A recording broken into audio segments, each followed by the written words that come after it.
Tembakau sintetis sebanyak 105 kg berhasil dibongkar oleh Polres Metro Jakarta Barat di kawasan Grand Wisata, Kabupaten Bekasi, Jawa Barat.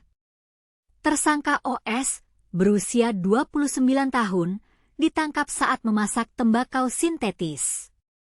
Ia hanya mengumpulkan atau membeli barang-barang yang akan dijadikan tembakau sintetis berdasarkan perintah dari bos, BI, melalui video call.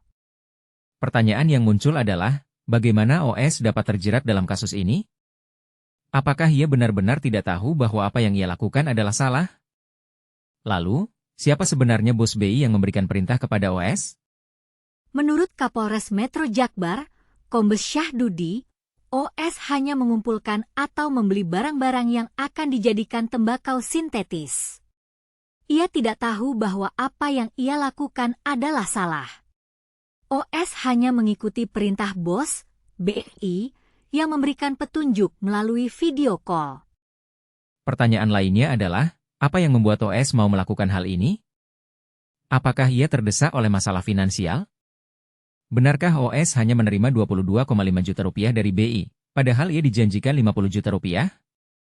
Menurut Syahdudi, OS mengalami masalah finansial dan kemudian mendapat panggilan telepon dari VG, yang mengenalkan OS kepada BI.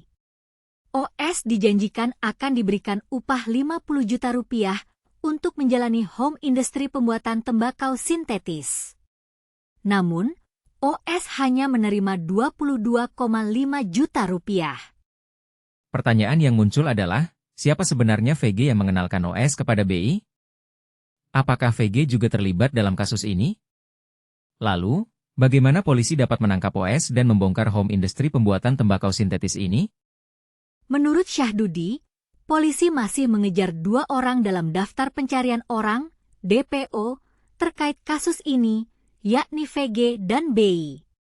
Salah satu dari DPO tersebut adalah narapidana. Pertanyaan lainnya adalah, bagaimana polisi dapat menghentikan kasus-kasus seperti ini?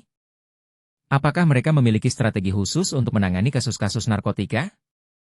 Lalu, apa yang dapat kita lakukan untuk mencegah kasus-kasus seperti ini terjadi lagi?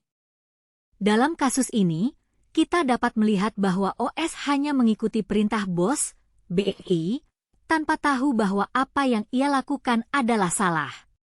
Ia terjerat dalam kasus ini karena masalah finansial dan janji upah yang menggiurkan. Lalu, bagaimana kita dapat mencegah kasus-kasus seperti ini terjadi lagi?